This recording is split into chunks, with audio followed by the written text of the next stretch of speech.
Hi friends, అందరూ ఇప్పుడు ప్రభుత్వ ఉద్యోగాలకి నోటిఫికేషన్ మీరు ప్రిపేర్ అవుతున్నారు కాబట్టి కామన్గా ఏ ప్రభుత్వ ఉద్యోగం అయినా అది ఎంట్రన్స్ ఎగ్జామ్ అయినా టెట్ డిఎస్సి లాంటిదైనా పోలీస్ ఎస్ఐ కానిస్టేబుల్ ఏదంటిదైనా కామన్గా ఇంగ్లీష్ సబ్జెక్ట్ అందరికీ ఉంటుంది. ఒక దగ్గర 30 మార్కులకు ఉండొచ్చు, ఒక దగ్గర 25 మార్కులకు ఉండొచ్చు, ఒక దగ్గర 50 మార్కులకు ఉండొచ్చు. ఏది ఏమైనా కానీ అన్నీ కలిపితే అసలు ఇంగ్లీష్లో ఏమేమి టాపిక్స్ ఉంటాయనేది కామన్గా చేస్తున్నాం.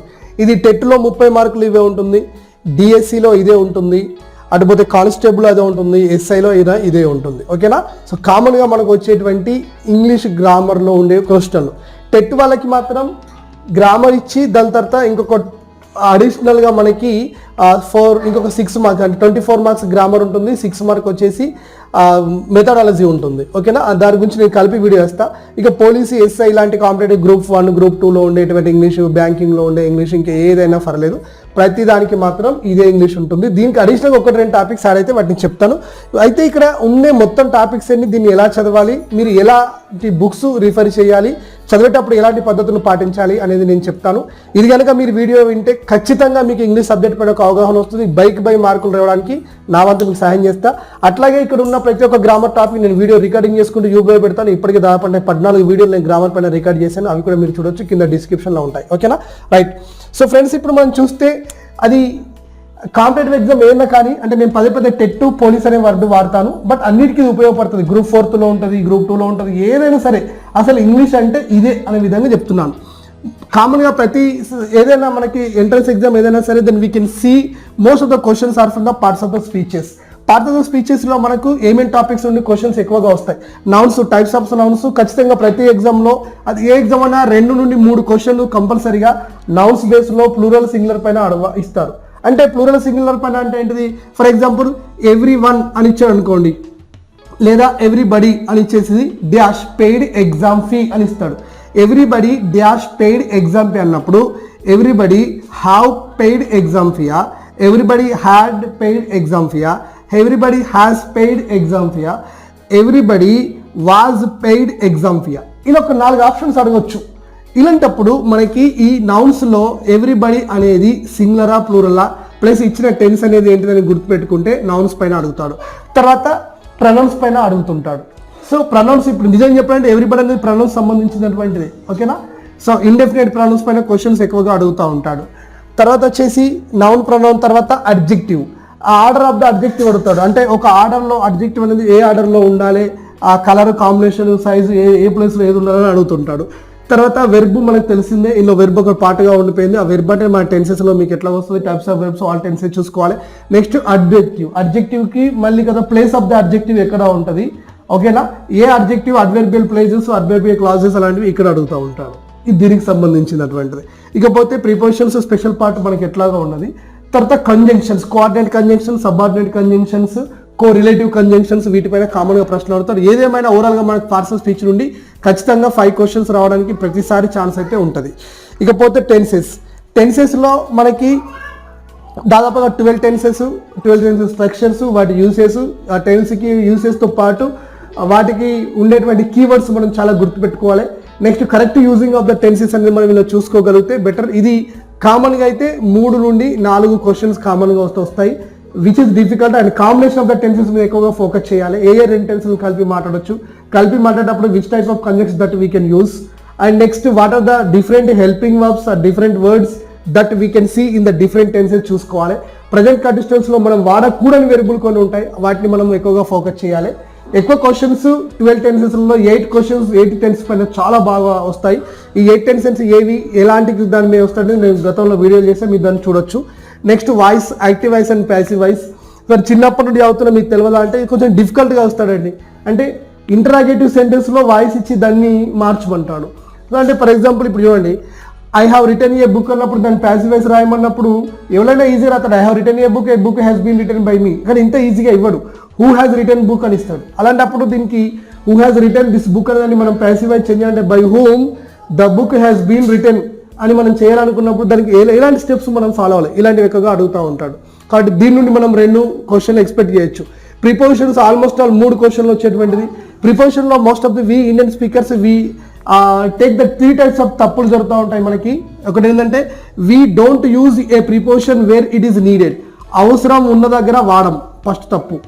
వి use a preposition where it is not needed, అవసరం లేని దగ్గర వాడతాం. అవసరం దగ్గర వాడడం ఒక తప్పు, అవసరం లేని దగ్గర వాడతాం రెండో తప్పు. మూడోది అవసరం ఉన్న దగ్గర ఒకటి వాడాల్సిన దగ్గర ఇంకొకటి వాడతాం. ఇలా కామన్గా 3 రకాల తప్పులు మనకు ప్రిపోజిషన్స్ విషయంలో జరుగుతుంటాయి. ఓకేనా? ఎగ్జాంపుల్గా మీరు చూడండి, after completion of my 10th class I have joined in XYZ college అంటారు. జాయిన్ తర్వాత ఇంగ్లీష్లో ఇన్ అనేది ఎప్పుడు కూడా రాదండి, కాబట్టి అక్కడ అవసరం లేకుండా వాడడం. అవసరం ఉండాల్సిన దగ్గర వాడకపోవడం ఏంటిది? I believe my friend. I believe my friend ఇంగ్లీష్లో ఉండదు, I believe in my friend అని ఉంటుంది. ఎందుకంటే బిలీవ్ తర్వాత ఇన్ అనే ప్రిపోజిషన్ వస్తుంది. కాబట్టి వాడకూడని దగ్గర వాడుతున్నాం, వాడాల్సిన దగ్గర వాడట్లేదు. 3 రకాల తప్పు ఏం చేస్తాము? ఒకదాని వల్ల ఇంకోటి వాడతాం. I'm angry on you, on తెలుగులో ఉంది కాబట్టి ఇంగ్లీష్లో ట్రాన్స్లేట్ చేస్తాం. ఐఎమ్ యాంగ్రీ ఆన్ యూ ఇంగ్లీష్లో ఉండదు, ఐఎమ్ యాంగ్రీ విత్ యూ అని ఉంటుంది. ఇలా 3 రకాల తప్పులు ఈ ప్రిపోజిషన్స్ పైన డెప్త్ క్లాసులు నేను రికార్డ్ చేస్తే మీరు చూసుకోవచ్చు. ఇక ఆర్టికల్స్ చాలా ఈజీ టాపిక్, 2 క్వశ్చన్లు, ఒక క్వశ్చన్ రావడానికి ఛాన్స్ అయితే ఉన్నది. ఆర్టికల్స్లో ముఖ్యంగా ఏవి మన ఏ ఆర్టికల్ ఎక్కడ వాడకూడదు అనే దాన్ని ఎక్కువ చూసుకోవాలి. ద ఆర్టికల్, యాన్ ఆర్టికల్, కామన్గా మనకు 3, కానీ ఎక్కువ క్వశ్చన్స్ అయితే మాత్రం ఆర్టికల్ వాడకూడని వర్డ్స్ పైన వస్తుంది. ముఖ్యంగా అన్కౌంటబుల్ నౌన్స్కి ఆర్టికల్స్ ఎలా ఉన్నాయో చూసుకోవాలి. ద ఆర్టికల్ డబల్ రిపీట్ అయినప్పుడు అది సింగులర్గా మారుతుందా ప్లూరల్గా మారుతుందా అనేది చూసుకోవాలి. ఇలాంటి లాజిక్ పాయింట్స్ పైన క్వశ్చన్స్ అడుగుతాడు. ఇకపోతే డిగ్రీస్ ఆఫ్ కంపారిజన్లో మనకి positive degree, comparative degree, superlative degree 3 ఉంటాయి. ఇందులో మనకు 5 మెథడ్స్ ఉంటాయి. అంటే for example superiority of one among all అన్నప్పుడు, అలాంటప్పుడు కాంప్లెక్స్ ఇక్కడ ఇచ్చేసి కంపారేటివ్ ఇచ్చి సూపరేటివ్ మార్చుకున్నప్పుడు దాని స్ట్రక్చర్స్ ఎలా ఉంటాయి, వీటిని బాగా చూసుకోవాలి. నెక్స్ట్ అడ్జెక్టివ్ని 3 రకాల అడ్జెక్టివ్ మార్చినప్పుడు అంటే పాజిటివ్, కంపారేటివ్, సూపరేటివ్ ఎలా ఉంటాయి అంటే ఫర్ ఎగ్జాంపుల్ ఇప్పుడు బిగ్ ఉంటుంది, బిగ్గర్ బిగ్గెస్ట్గా మార్చుకున్నాం. క్లెవర్ క్లెవరర్ ద క్లెవరెస్ట్ అనుకున్నాం. Okay, small smaller the smallest అనుకున్నాం. మరి బ్యూటిఫుల్ ఉన్నప్పుడు ఎలా ఉండాలి? బ్యూటిఫుల్, బ్యూటిఫుల్లర్, బ్యూటిఫుల్లెస్ట్. ఇంటెలిజెంట్, ఇంటెలిజెంటర్, ఇంటెలిజెంటెస్ట్ అనే పదాలు ఇంగ్లీష్లో ఉండవు కాబట్టి దీనికి ఏం తీసుకుంటాం? More beautiful, most beautiful. ఇలాంటి వాటిపైన మనం ఫోకస్ చేస్తే దీని నుండి 1 నుండి 2 క్వశ్చన్ రావడానికి ఛాన్స్ ఉంటుంది. Uses of phrases. So phrase కానీ క్లాజులు కానీ, ఫ్రేజులు ముఖ్యంగా చూసుకోవాలి. ఎన్ని రకాల ఫ్రేజులు ఉంటాయి? ఫ్రేజులలో డిఫరెంట్ డివిజన్స్ ఉంటాయి, వీటిని మనం ఎక్కువగా ఫోకస్ చేయాలి. ఫ్రేజ్ నుండి కూడా మనకు 2 నుండి 3 క్వశ్చన్లు వస్తాయి, కానీ ఈ ఫ్రేజులు మనకు ఎక్కువగా రీడింగ్ కాంపిటీషన్లో చాలా యూజ్ అవుతాయి. ఓకేనా? తర్వాత clauses, types of clauses. Clauses అంటే సో ఇందులో complete meaningful clause, incomplete meaningful clause, ఓకేనా, relative clause, non relative clause, coordinate clauses, subordinate clauses, వీటిని మనం చూసుకొని ఈ క్లాజెస్ పైన ఒక అవగాహన మనం తెచ్చుకోవాలి. ఓకేనా? మళ్ళీ noun clause, verb clause, prepositional clause, adverbial clause, వీటిని మనం ఇక్కడ నేర్చుకోవాలా. దీని నుండి దాదాపు we can expect 3 to 4 questions రావడానికి ఛాన్స్ అయితే ఉంటుంది. Next conditional sentences. So conditional sentence అనగానే మళ్ళీ మనకు 3 types కండిషన్స్ ఉంటాయి. ఫర్ ఎగ్జాంపుల్ జరగబోవడానికి ఛాన్స్ ఉన్నటువంటి పాసిబుల్ కండిషన్, నెక్స్ట్ వచ్చేసి రెండోది నాట్ పాసిబుల్ కండిషన్, మూడోది ఇంపాసిబుల్ కండిషన్స్. దీని నుండి ఖచ్చితంగా 2 క్వశ్చన్లు ప్రతి ఎగ్జామ్ రావడానికి ఛాన్స్ ఉంటుంది. ఇఫ్ క్లాజు, మెయిన్ క్లాజు, వీటిని చూసుకోవాలి. ఇక్కడ conditional if I were you, if I తప్ప వర్ వచ్చేటివి ఎక్కువగా ఇందులో చూసుకోవాలి.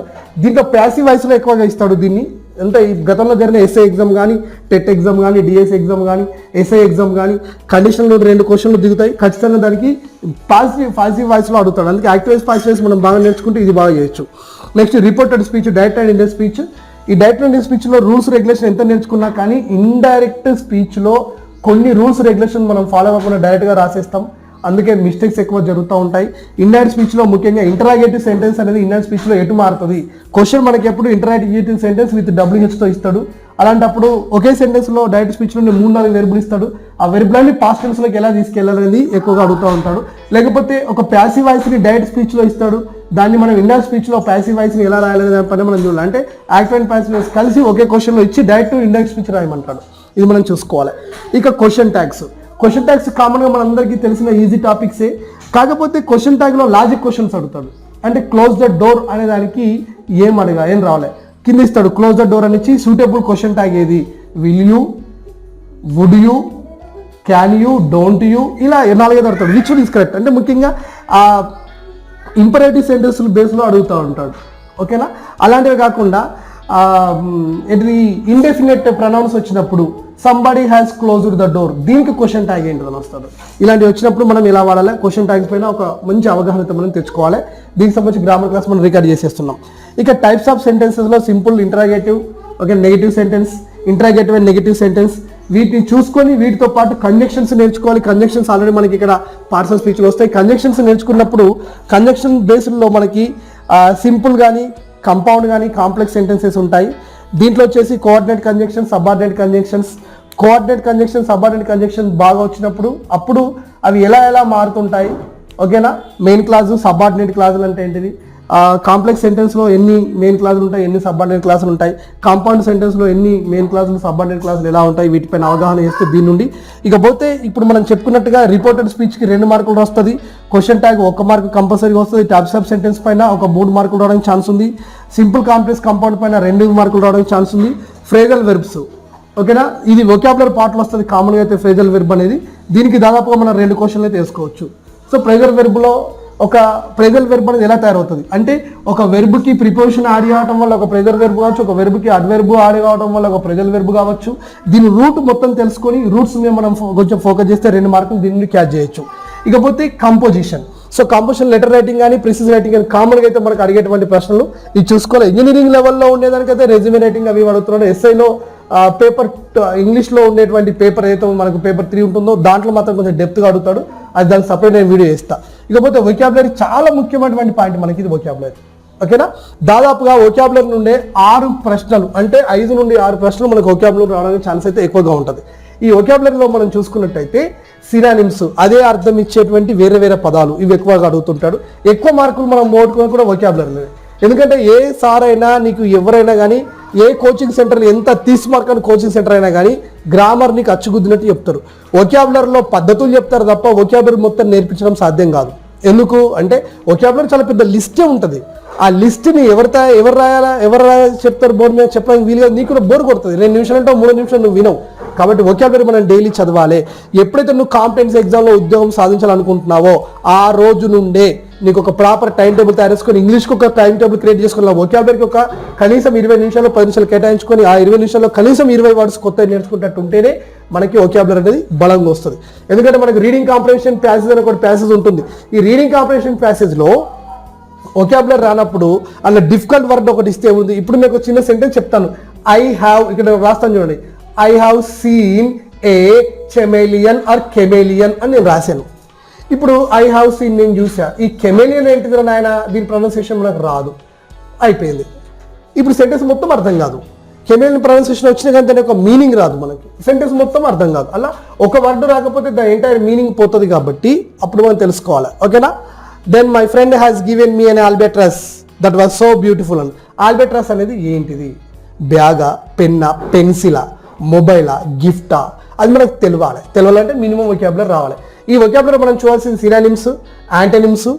క్వశ్చన్లో మనకి దీనికి సినానిమ్ ఏది, దీనికి యాంటనిమ్ అనేది అడుగుతాడు. లేకపోతే ఈ మధ్య అయితే గ్రూప్ 1లో లేదా గ్రూప్ 2లో మన ఆంధ్రప్రదేశ్లో ఉన్న కొన్ని ఎగ్జామ్ మనం చూసాం కదా, ఈ పక్క ఒక 5-6 వర్డ్స్ ఇచ్చి ఈ పక్క వాటి యొక్క మీనింగ్స్ ఇచ్చి ఒకటే క్వశ్చన్లో వీటన్నిటిని మనకి మ్యాచింగ్ చేయమని చెప్తున్నాడు. అంటే ఒకసారి సినానిమ్స్ ఇస్తారు, ఒక యాంటనిమ్స్ ఇస్తారు. ఒకటి కాదు 10-15 తెలిస్తేనే మనం మీనింగ్ చేయొచ్చు.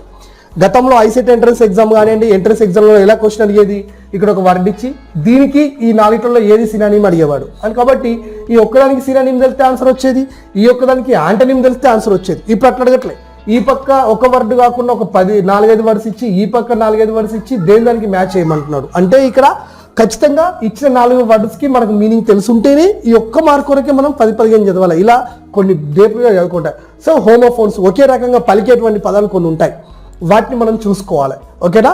సో హోమోనిమ్స్ అంటే దాదాపు స్పెల్లింగ్ ఒకటే తీరు ఉంటుంది, కాకపోతే దానికి 2 అర్థాలు ఉంటాయి. ఇలాంటి వర్డ్స్ ఇది. ఇప్పుడు హోమోఫోన్స్ అన్నప్పుడు ఇప్పుడు MEET చూడండి, మీట్ కలవడం, MEAT మీట్, ఇలాంటివి ఎలా మనం చూసుకోవడం. లేదా ఒకే స్పెల్లింగ్ ఉండి 2 ప్రొనౌన్సియేషన్ ఉండి అర్థాలు వేరుగా ఉండడం.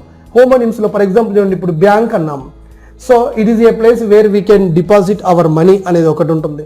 Next it is a place where the water can be stopped అని కూడా ఉండొచ్చు. రివర్ బ్యాంక్ కావచ్చు, డిపాజిట్ బ్యాంక్ కావచ్చు, అలా ఇలాంటివి చూసుకోవాలి. స్పెల్లింగ్ రూల్స్ కొన్ని ఉంటాయి, వాటిని చూసుకోవాలి.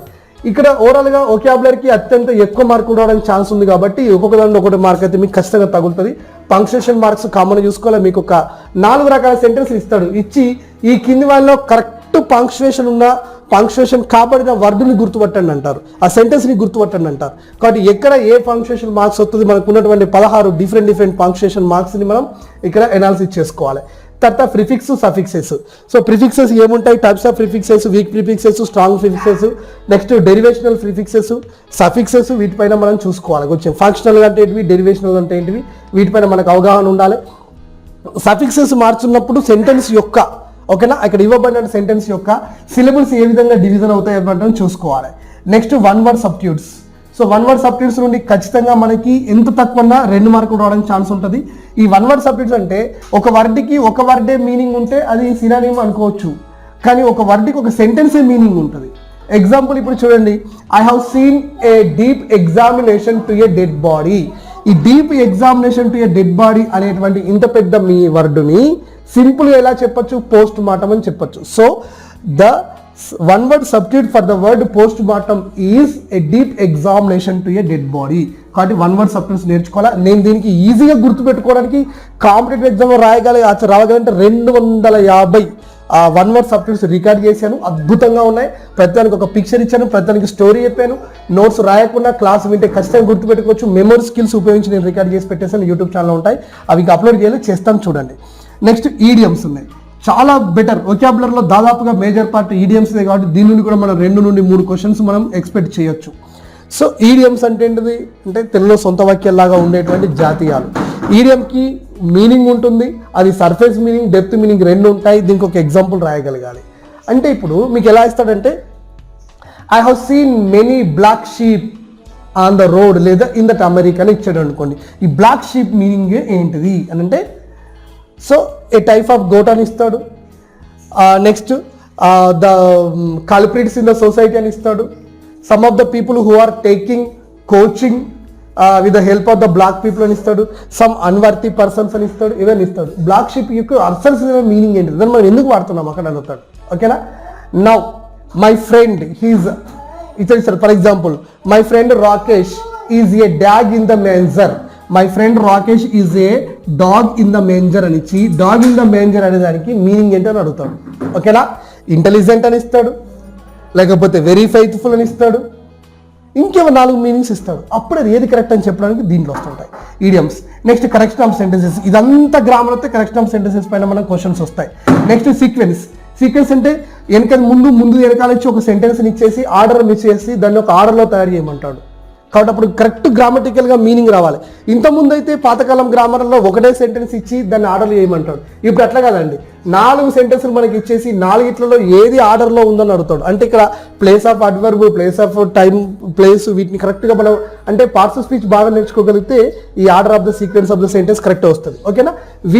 ఇవిటే కాకుండా అంటే ఇక్కడ మనకి ఏవైతే కనబడుతున్నాయో ఇవి మాత్రమే కాకుండా ఇంకా మనకు కొన్ని టాపిక్స్ ఉన్నాయి. ఇదేంటంటే రీడింగ్ కాంప్రహెన్షన్. ఓకేనా.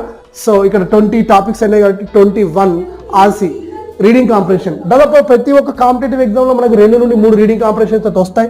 ఒక పెద్ద పారాగ్రాఫ్ ఇచ్చి కింద 5 ప్రశ్నలు అయితే మనకు అడగడం జరుగుతుంది. ఇది తెలుసు, చాలా మంది అనుకుంటారు ఇది ఈజీ కదా, కిందనే ప్రశ్నలు మీదనే ఆన్సర్. కింద ప్రశ్నకు మీద ఆన్సర్ దొరికే విధంగా ఇస్తే అది 6వ తరగతి పిల్లవాడు కూడా రాస్తాడు. ఇది పేరే రీడింగ్ కాంప్రహెన్షన్. ముందు మనం ఆ చిన్నప్పుడు నేర్చుకున్న పద్ధతిని బయట పెట్టాలి. పైన ఈ పారాగ్రాఫ్లో పైన ఆన్సర్స్ దొరకడం తక్కువ. 5 క్వశ్చన్స్ ఇస్తే అందులో ఒకదానికి కూడా డైరెక్ట్ ఆన్సర్ దొరకదు. దీన్ని అండర్స్టాండింగ్ అంటే పారాగ్రాఫ్ ఎందుకు కొరకు ఇచ్చాడు, అవగాహన కొరకు ఇస్తాడు తప్ప ఆన్సర్స్ కొరకు కాదు. ఓకే. అంటే డైరెక్ట్ క్వశ్చన్ దొరకదు, ప్రతిదాన్ని మనం డెప్త్గా ఆలోచించాలి. ఇప్పుడు రీడింగ్ కాంప్రహెన్షన్ మీనింగే అవగాహన.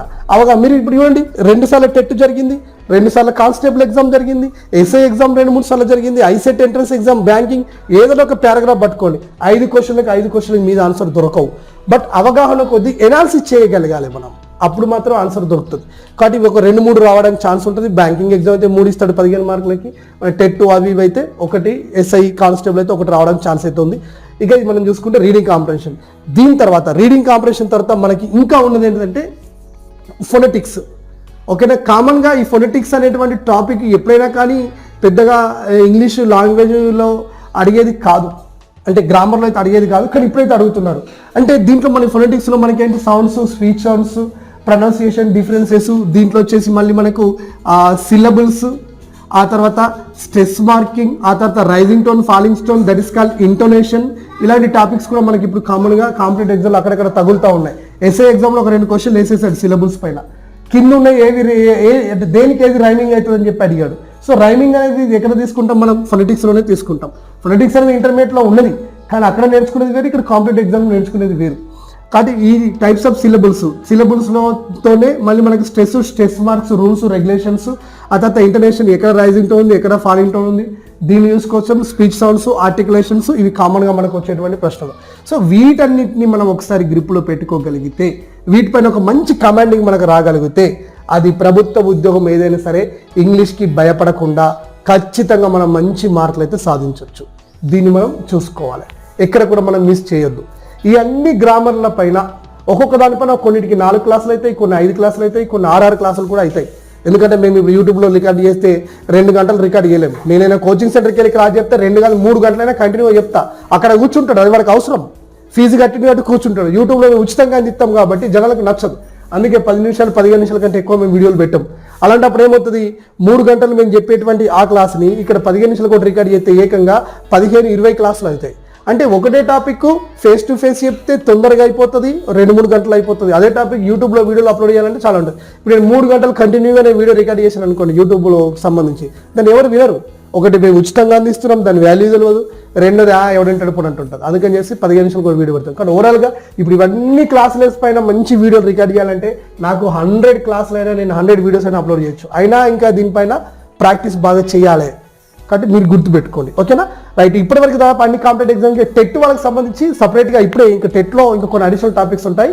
ఈ టెట్కి సంబంధించి ఇప్పుడు కంటిన్యూ రికార్డ్ చేస్తాను, అలాగే ఉండండి. టెట్కి సంబంధించిన వాళ్ళు టెట్కు ప్రిపేర్ అవుతారో వాళ్ళకి అడిషనల్ కొన్ని టాపిక్స్ ఉన్నాయి. ముఖ్యంగా ఇంగ్లీష్లో ఇక్కడ ఏంటంటే మెథడాలజీ, ఇది డిఎస్సి ఇంగ్లీష్ వాళ్ళకి కూడా పనిచేస్తుంది. టీఆర్టీ కానీ నేను English methodology subject, English subject prepare అయ్యే వాళ్ళకి ఇక్కడ ఆస్పెక్ట్స్ ఆఫ్ ఇంగ్లీష్ అనే ఒక అడిషనల్ సబ్జెక్ట్. కామన్గా అయితే ఇది 6 మార్కులకి ఉంటుంది ఈ సిలబస్ అంతా, కానీ చాలా హెవీ. ఎందుకంటే మనకి టెట్ ఇంగ్లీష్లో 30 మార్కులలో 24 మార్కులు గ్రామర్ ఎంత టాపిక్ ఉంటుందో అంతకంటే ఇంకా ఎక్కువ చదవాలి. ఇది ఈ 6 మార్కులకి ఇంకా ఎక్కువ చదవాలి. బట్ కన్ఫ్యూజ్ ఎక్కువగా ఉంటుంది, తొందరగా అర్థం కాని టాపిక్. అయినా ప్రయత్నం చేస్తే అయితే వస్తుంది. So aspects of English, so English దీనికి భాష, ఇంగ్లీష్ భాష పుట్టుక అక్కడ నుండి మొదలు పెట్టేసేసి ఇక్కడి వరకు రాగలగాలి. అంటే ఇంగ్లీష్ భాష పైన ఇతర భాషల యొక్క ప్రభావం ఏ విధంగా ఉంది అనేది అక్కడ నుండి మొదలుపెట్టి ఈ కాన్సెప్ట్స్ అన్నీ నేర్చుకుంటూ రావాలి.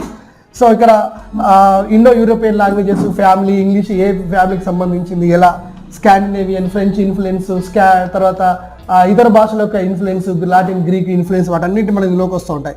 Next objectives of teaching English. So దీన్ని ఎందుకు చెప్పాలి, ముఖ్యంగా ఇండియాలో మనం దీన్ని ఎందుకు బోధించాలి, ఈ లార్డ్ మెకాలేకి సంబంధించినటువంటి అక్కడ నుండి మొదలు పెడితే ఇక్కడ వరకు ఆబ్జెక్టివ్స్ ఏంటి, ఏ ఉద్దేశంతో ఇంగ్లీష్ చెప్పాలి, ఎందుకు చెప్పాలి అనే దాన్ని అంటే ఈ కాన్సెప్ట్స్ అన్ని నేర్చుకోవాలి.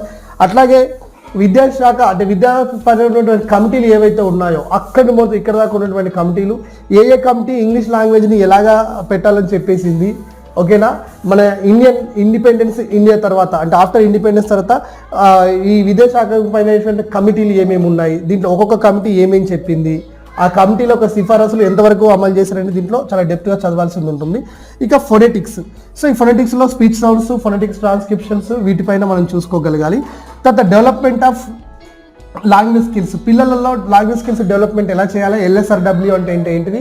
సో దీంట్లో LSRW కామన్గా లోపం ఉండడానికి గల కారణాలు, లోపాలు ఉండేటువంటి పిల్లలు దీన్ని మనం ఎలా చేయాలి, స్పెల్లింగ్ ఎలా నేర్పాలి, తర్వాత ప్రొనౌన్సియేషన్ ఎలా టీచింగ్ చేయాలి, వొకాబులరీ ఎలా టీచింగ్ చేయాలి, లిజనింగ్ స్కిల్స్ పెంచాలంటే విద్యార్థికి ఎలా డెవలప్ అవుతారు అనేటువంటి క్వశ్చన్స్ మనం ఇక్కడ ఈ టాపిక్స్ ఇక్కడ చూడాలి.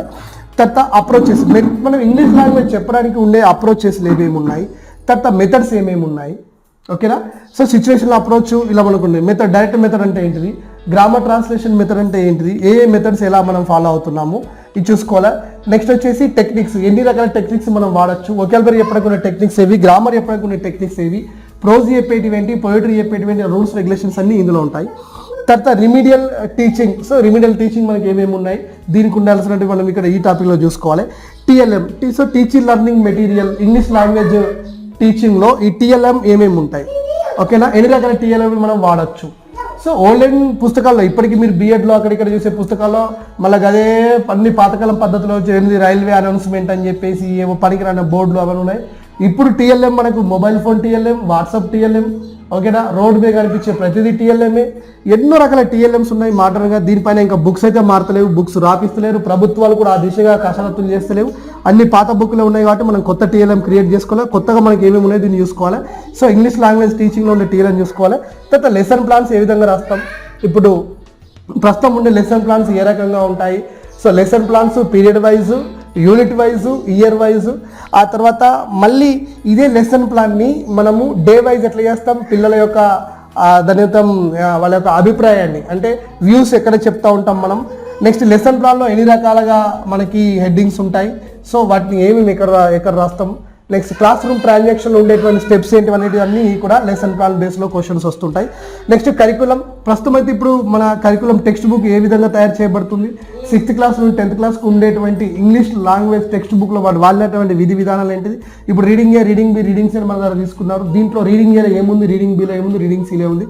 ఈ కరికులం ఏంటిది, టెక్స్ట్ బుక్స్కి ఉండాల్సిన రూల్స్ రెగ్యులేషన్స్ అన్ని మనం ఇందులో చూసుకోవాలి. గ్రామర్ కూడా ఇందులో వస్తుంది మనకు కొంతవరకు. Next evaluation. So types of evaluation ఇక్కడ చూసుకొని సమ్మటివ్, ఫార్మేటివ్ ఫోకస్ చేసి ముఖ్యంగా సిసిని ఎక్కువగా ఫోకస్ చేయాలి. ముఖ్యంగా ఇప్పుడు మనకు ఉన్న మోడల్ ఇదే. సిసి అనేది మెథడ్ కాదండి, ఇది ఒక మోడల్. సో దీంట్లో మనకి ఏంటంటే కంటిన్యూస్ కాంప్రహెన్సివ్ ఇవాల్యుయేషన్. దీంట్లో ఏమేమి ఉంటాయి, ఇంగ్లీష్ విషయంలో తీసుకుంటే మనకి ఎనాలిసిస్ చేయడానికి, అసెస్మెంట్ చేయడానికి మనకు ఫార్మేటివ్ అసెస్మెంట్, సమ్మేటివ్ అసెస్మెంట్.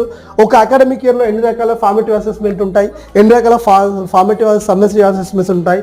ఒక ఫార్మేటివ్ అసెస్మెంట్ ఒక ఎఫ్ఏలో ఇంగ్లీష్లో ఏమేమి ఆస్పెక్ట్స్ ఉంటాయి అంటే సపోజ్ ప్రాజెక్ట్ వర్క్ కానీ దీనికి ఎన్ని మార్కులు ఎట్లా కేటాయిస్తారు. నెక్స్ట్ రిఫ్లెక్షన్స్ అంటే ఏంటి, టైప్స్ ఆఫ్ రిఫ్లెక్షన్స్ అంటే ఏంటి, ఇక్కడ స్టూడెంట్ ఏం చేయాలి, టీచర్ ఏం చేస్తాడు. ఓకేనా. తర్వాత వచ్చేసి project work, reflection, written work కింద ఏమేమి చూపించుకోవచ్చు, ఒక క్లాస్ రూమ్లో పిల్లగాడు రాసేదానికి దేనికి మనం రిటర్న్ వర్క్ కింద ట్రీట్ చేయొచ్చు. Next types of project works, types of reflections అయిన తర్వాత ప్రాజెక్ట్ వర్క్ అనేది స్లిప్ టెస్ట్కి మొత్తం మార్కులన్నీ ఓవరాల్గా ఒక ఎఫ్ఏకి మనం దీన్ని ఎంత పర్సెంటేజ్ తీసుకుంటాం అనేది అన్ని కూడాను ఈ మెథడ్స్లో మనం ప్రాక్టీస్ చేయవలసింది ఉంటుంది. ఇవన్నీ చదువుకుంటే మీకు మెథడ్ని క్రాక్ చేయడం కొంతవరకు ఈజీయే. నాకు టైం ఉంటే కనుక అంటే రికార్డింగ్ చేస్తా, క్లాసెస్ కూడా రికార్డింగ్ చేసి నేను కూడా యూట్యూబ్ అప్లోడ్ చేస్తా. సో భవిష్యత్తులో ఈ క్లాసెస్ టెట్లో ఒక 6 మార్కులే కాకుండా ఎవరైనా డిఎస్కి ప్రిపేర్ అవుతారో అప్పుడు వాళ్ళకి ఏకంగా 20 మార్కులు ఉంటుంది మెథడాలజీకి. గురుకుల వాళ్ళు అయితే ఏకంగా 150 మార్కులు మెథడాలజీకే ఉంటుంది. కాబట్టి అలాంటప్పుడు ఈ క్లాసెస్ని డెప్త్గా పెట్టడం వల్ల నా ప్రయత్నం అయితే చేస్తే ఎంతోమందికి ఇంటికి దగ్గర ఉండి కోచింగ్ తీసుకోలేకుండా ఆర్థికంగా ఇబ్బందులు ఉన్న వాళ్ళకి కూడా నా క్లాసెస్ చాలా యూజ్ అవుతాయి. ఎందుకంటే బయట కోచింగ్ సెంటర్లో నేను పనిచేస్తూనే కోచింగ్ సెంటర్లో కోచింగ్ ఇచ్చేవాడిని కాబట్టి అక్కడ ఏ క్లాస్ చెప్తారో నా యూట్యూబ్ ఛానల్ అదే క్లాస్ నేను చెప్తాను. ఇంట్రెస్ట్ ఉన్న వాళ్ళు సబ్స్క్రైబ్ అయ్యి వినగలిగితే మీ ఉద్యోగం రావడానికి మీ వంతు కృషిలో నా పాత్ర కూడా ఉంటుంది. మీకు ఇంట్రెస్ట్ ఉండి మా ఛానల్ ఒకసారి సబ్స్క్రైబ్ చేసుకొని బెల్ బటన్ ఆల్ సెలెక్ట్ చేసుకునే ప్రతి వీడియో వస్తుంది. చూస్తుండండి model ideas YouTube channel and English Gururaju YouTube channel రెండింటిలో గ్రామర్ క్లాస్ వస్తుంటాయి. Right, thank you. ఇంకా డౌట్స్ ఉంటే మీరు అడగచ్చు. I'm ready to clarify doubts. Right, thank you and all the best.